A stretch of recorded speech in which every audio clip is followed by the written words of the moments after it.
కిందటి వీడియోని కొనసాగిస్తున్నాను. లాస్ట్ వీడియోలో శక్తి యొక్క నిత్యత్వ నియమము అంటే energy in is equal to energy out అని చెప్పాను. శక్తి ఇంకా పని రెండూ కూడా దాదాపు ఒక్కటి. కావున work in WI is equal to work out WO అని రాస్తాను. పని అంటే వర్క్ ఈజ్ ఈక్వల్ టు బలము అంటే ఫోర్స్ ఇంటూ దూరము అంటే డిస్టెన్స్.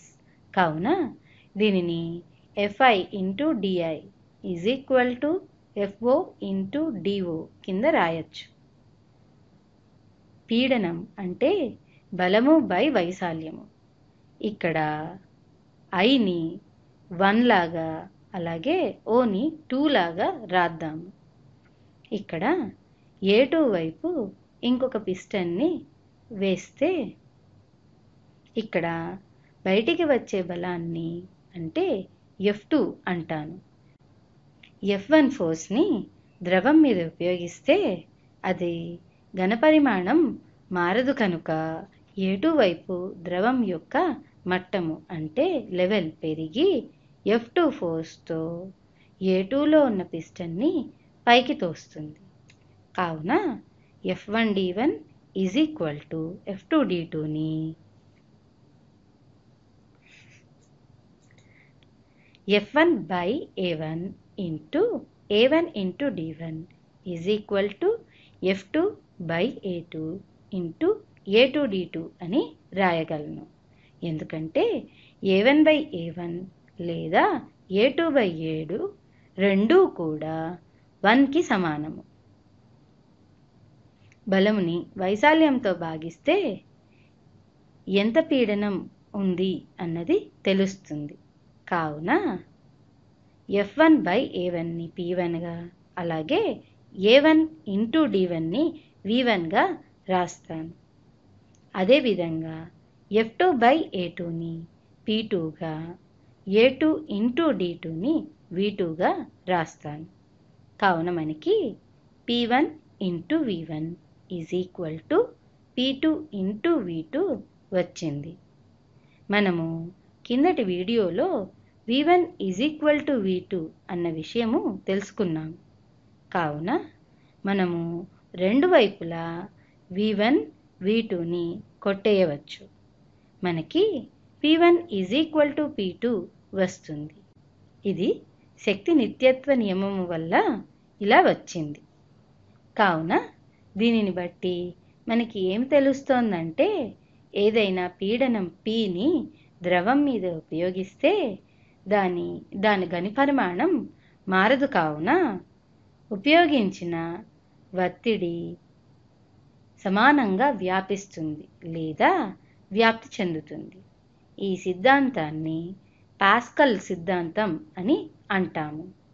ఇప్పుడు ఈ సిద్ధాంతాన్ని వేరే బొమ్మ ద్వారా అర్థం చేసుకుందాము.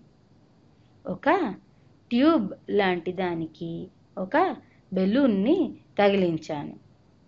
దీని నిండా నీటిని నింపుతాను. దాని మీద ఒక పిస్టన్ పెట్టి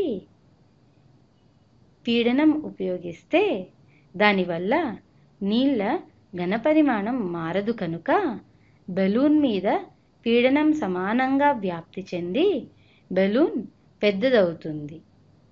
ఇందాకటిలాగానే మొదటి బొమ్మని మళ్ళీ వేద్దాము. యూట్యూబ్ ఒకవైపు లావు ఒకవైపు సన్నగా ఉండేలా వేస్తాను. ఇటువైపు పీడనం PI అంటే పీడనం ఇన్, ఇంకా ఇటువైపు పీడనం PO అంటే పీడనం అవుట్ అంటే బయటికి వచ్చే పీడనం, ఇంకా PI అంటే లోపలికి వెళ్ళే పీడనం అని రాస్తాను. మనకి PI is equal to PO అని తెలుసు కదా. PIని FI బై AIగా అలాగే POని FO బై AOగా వ్రాస్తాను. ఉదాహరణకి PI 10 పాస్కల్స్ అనుకుందాం. పాస్కల్స్ అన్నది సైంటిస్ట్ పాస్కల్ పేరు మీద వచ్చింది. ఇది 10 న్యూటన్ పర్ మీటర్ స్క్వేర్కి సమానం.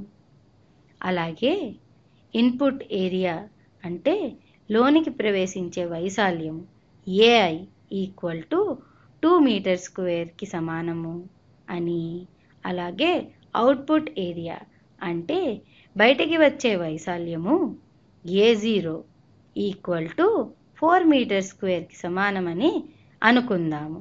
అయితే ఇన్పుట్ పీడనం ద్రవాన్ని కిందకి తోస్తే అవుట్పుట్ పీడనం POతో ద్రవం పైకి వస్తుంది. PI is equal to FI by AI. కావున 10 is equal to FI by AI 2 కావున 2 రాస్తాను. కావున FI is equal to 10 into 2 is equal to 20 newtons వస్తుంది. కావున FO ఎంత వస్తుంది? మనకి PI POకి సమానమని తెలుసు కదా. కావున 10 equal to FO by AO. ఇక్కడ AO ఎంత? అది 4 మీటర్ స్క్వేర్. కావున FO మనకి 40 న్యూటన్స్ వస్తుంది. ఎందుకంటే 4 ఇంటూ 10 40 కావున. అంటే వైశాల్యం రెండింతలు అవడం వలన బలం అంటే ఫోర్స్ కూడా రెండింతలు అయ్యింది. అంటే 20 న్యూటన్ల ఫోర్స్ ఉపయోగించి 40 న్యూటన్ల ఫోర్స్ని రాబట్టవచ్చు. దీనిని యంత్రలాభం అని అంటాము. ఇది 2 రెట్లు ఉంది. దీనిని హైడ్రాలిక్ యంత్రాలు అంటే నీటి యంత్రాలలో వాడవచ్చు.